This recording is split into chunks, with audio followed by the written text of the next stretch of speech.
It starts as every good story starts. Once upon a time, in the hall of the gods, they had just finished their great feast, and they wished to hear bagpipe music for their feast. So they sent Habrock, which is the greatest of all hawks. And they sent Ratatosk, which is the greatest of all squirrels. And they said, go out amongst the worlds and find us the greatest piper that e'er lived. So off flew Habrock into the heavens, and off scurried Ratatosk into the forest. And for days and days and days they searched. And they'd almost given up hope when one day they heard in the distance a great melody.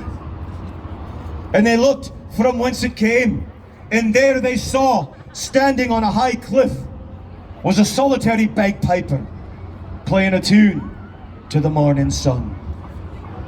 And Habrock flew and lit upon a standing stone next to him. And Ratatosk scurried up a tree and lit upon a branch. And they waited for him to finish his tune. And when he did, Habrock spoke. We have been sent by the gods themselves to find the greatest piper that e'er lived. And we think you, sir, are that piper. What is your name? And the piper straightened himself up and he says, I am Gordon of the House of Duncan. Oh, great Gordon of the House of Duncan, the greatest piper that e'er lived. Will you come with us to the hall of the gods and play your bagpipes for their feast? And with nary hesitation, Gordon of the House of Duncan says, I will. And off they flew to the hall of the gods, and they presented Gordon of the House of Duncan in front of the gods. And as gods tend to do when presented with a mortal, they looked at him a wee bit scornfully. You, wee man, you are the greatest piper that e'er lived? If that's true, play us a tune. And Gordon of the House of Duncan struck in his bagpipes, and he began to play a song that was so beautiful, so moving, and so stirring. The gods themselves wept.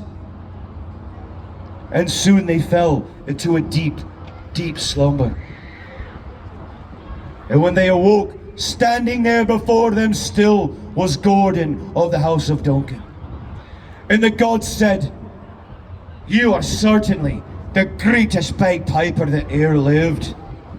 Will you stay with us here in the hall of the gods, playing your bagpipes for all eternity? And again, with nary hesitation, Gordon of the House of Duncan says, I will. And to this very day, Gordon of the House of Duncan resides in the hall of the gods, playing his bagpipes for all eternity. We are going to play for you now the very song that Gordon played that day in the hall of the gods, because we believe that a song worthy of the gods are worthy of all of you. This song is called The Slumber of the Gods.